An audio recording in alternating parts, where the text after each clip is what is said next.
జంతువుల పట్ల ప్రేమ మనిషికి మంచి చేస్తుంది. ముఖ్యంగా మనశ్శాంతిగా ఉండేలా చేస్తుంది. ఓవరాల్ ఎన్విరాన్మెంట్‌కి కూడా మంచి చేస్తుందని తెలుసు కదండీ ఆవు.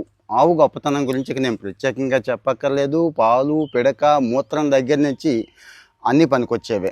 ఈ ఆవు కోసం మనం ఏం చేస్తాం? మహా అయితే ఏదైనా గుడికెళ్ళినప్పుడో, ఆశ్రమానికి వెళ్ళినప్పుడో రూ. 10, రూ. 20 వాళ్ళు పుచ్చుకుంటారు. గడ్డి తీసుకొని దానికి పెట్టేసి వచ్చేసి హ్యాపీగా ఫీల్ అవుతాం కదా! మరి రోడ్డు మీద తిరిగే ఆవుల పరిస్థితి ఏంటి? వాళ్ళున్నారు కదా అంటే ఎవరున్నారు?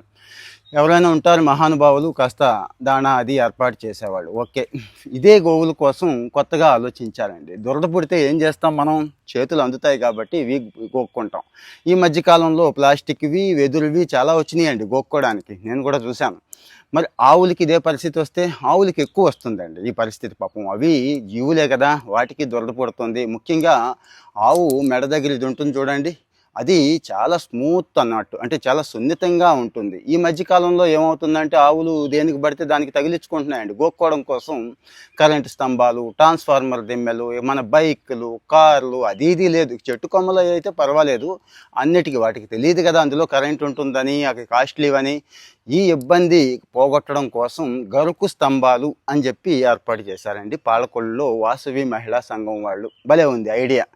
అంటే మీరు నెగిటివ్‌గా కూడా కొంతమంది కామెంట్ చేస్తారు నాకు తెలుసు. వాటికి తిండి అయితే బెటర్ గానీ, వాటిని పట్టించుకోరు కాదు గానీ, మా ఊళ్ళో ఉంది, మీ ఊళ్ళో ఉన్నాయి, ఎవడు పట్టించుకుంటున్నాడు? దయచేసి అలాంటివి మీరు మీ ఏరియాలో మీరు చేయగలిగింది చేయండి. వాళ్ళు చేసిన మంచి ఆలోచన గురించి మాట్లాడుకుందాం. గరుకు స్తంభాలు 1, 2 కాదు 10, 15 చోట్ల ఏర్పాటు చేశారండి. 10 ఒక్కో స్తంభానికి మళ్ళీ 20,000 ఖర్చయింది. వాసవి మహిళా సంఘం అని చెప్పేసి ఏర్పాటు చేసి వాటికి పూజలు చేసి ఆవులు కూడా ఇబ్బంది పడుతున్నాయి. ఆ ఇబ్బంది అంటే సౌకర్యాలు కూడా ఇవ్వాలి కదండి. అంటే ఆ ఊళ్ళో బాగా తిండి అది పెడుతున్నట్టున్నారు ఆవులకి.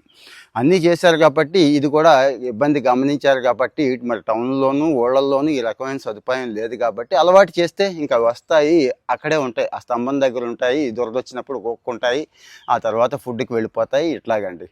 అంటే నా ఉద్దేశం ఏంటంటే ఇక్కడ చెప్పొచ్చేది ప్రాణులకి, సాటి జీవులకి అది ఆవులు కావచ్చు, కుక్కలు కావచ్చు, మనతో పాటు కొన్ని జీవులు పెరుగుతున్నాయండి. ఎంపతి అంటాం. వాటి బాధను కాస్త అర్థం చేసుకోవడం, వాటి అవసరాలని చిన్న చిన్న అవసరాలే మన ఆస్తులేమీ అమ్మక్కర్లేదు. తీర్చడం ద్వారా మనుషులు హ్యాపీగా ఉండొచ్చండి. మీరు కూడా అంతే అలా వెళుతూ ఒక కుక్కని విజిలేయండి, తోక ఊపుతుంది కదా! హ్యాపీగా అనిపిస్తుంది. ఆవు మోపురాన్ని అలా సవరదీయండి, అది కూడా సంతోషిస్తుంది. ఇట్లాంటివి అన్నట్టు. సో మీకెలా అనిపించింది ఈ ఆలోచన? ఇంకా ఇవి కాకుండా ఇంకా ఏదైనా చేయొచ్చు అంటే దయచేసి కామెంట్లో చెప్పండి. చాలామంది చూస్తున్నారు. మీరు కామెంట్ చేయండి. ఫాలో అవుతూ ఉండండి. Thank you.